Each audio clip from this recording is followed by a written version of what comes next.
Shalom shalom, nongeye kubaramutsa amahoro y'Imana bane namwe aho muherereye hose ndetse n'uburinzi bw'Imana burushaho kutubaho muri bino bihe bitoroshe. Reka dukomeze n'iki cyumweru dutanguye tureba hejuru y'ibintu bigera muri bitanu bigaragaza umuntu watakaje umutima wo gukorera abandi. Ibintu bitanu byaranga cyangwa se byagaragaza umuntu watakaje umutima wo gukorera abandi.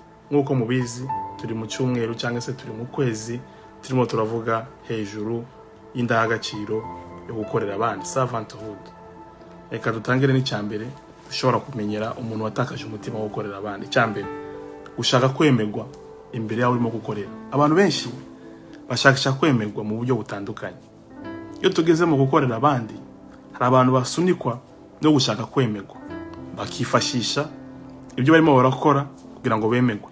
Ariko ubwo ntabwo ari uburyo bwiza nk'umuntu w'Imana cyangwa se nk'umwana w'Imana cyangwa se nk'umuntu muri rusange kuba yakora ikintu kugira ngo yemerwe. Ntabwo ari byiza kandi tugomba kubyirinda.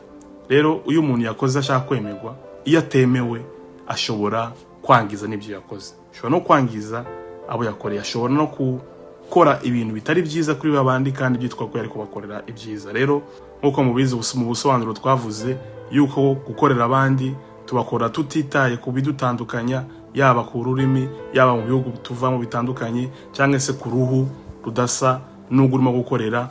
Ibyo byose ntabwo byo bituma dukorera abantu. Oya, dukorera abantu kuko bari mu ishusho y'Imana kandi bafite agaciro mu maso y'Imana kandi bakagira agaciro mu maso hacu, tutitaye ku bidutandukanya bino cyangwa se biriya. Rero iyo tugeze mu kureba ibigaragaza umuntu wamaze gutakaza umutima wo gukorera abandi, akenshi asunikwa ashakisha kwemerwa kuko hari byo amateka yamubwiye, hari uburyo isi yamufashe, hari uburyo ibihe yaciyemo byamugize, noneho akavuga ati reka nkore ibi nemerwe, reka ngire iki nemerwe, reka nkore iki nemerwe, reka ntakigwe, ninkora kino bazanyemera, ninkora kino bazagira gutya. Rero iyo ubikoze nibakwemere, bigusiga ahandi hantu habi cyane ku buryo ushobora no gufata izindi ngamba cyangwa se ibindi byemezo bibi, yaba ku buzima bwawe cyangwa se ku buzima bw'abandi. Bamwe bibaviramo kwiyahura kuko bumva ko societe tabakiriye, abandi bikabaviramo kuno kwica abo bashakaga kwemerwamo hagati yabo, abandi bikabaviramo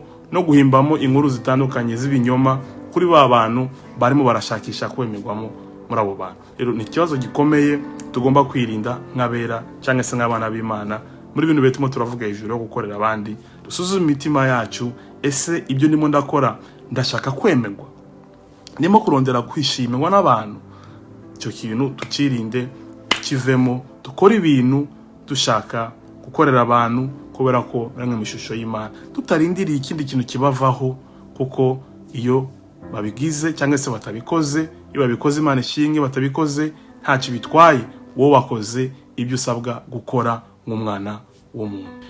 Ubundi urugero rwiza twafatiraho ku bijyanye no gukorera abandi udashakishije kwemerwa muri abo bantu, Kristo yaje ataje gukorerwa ahubwo yaje gukorera abandi, ndetse n'iryo jambo twashizeho nk'urufatiro. Bene data mu gusobanukirwa ko biratubiri tubwira neza ko nawe yaje muri bo, abo yaje gukorera ariko ntibigeze bamwakira, ntibigeze bamwemera, ariko bigatubwira ngo yarazi abana bari bo, yarazi ko batazigira bamwemera kandi yarazi ko bazamubamba, bazamugirira nabi, ariko ntiyamubujije gukomeza gukora ibyo yaraje gukorera abo yaje gukorera. Rero twirinde mu bihe turimo turakorera abantu, ntitujye gushakisha kwemerwa muri bo, kuko igihe batazatwemera bishobora kudusigamo imvune zitoroshe, ndetse bikaba byatuma twafata ibyemezo bitari byiza kandi byatangiye ngo turimo turakorera abantu. Imana ibumugisha.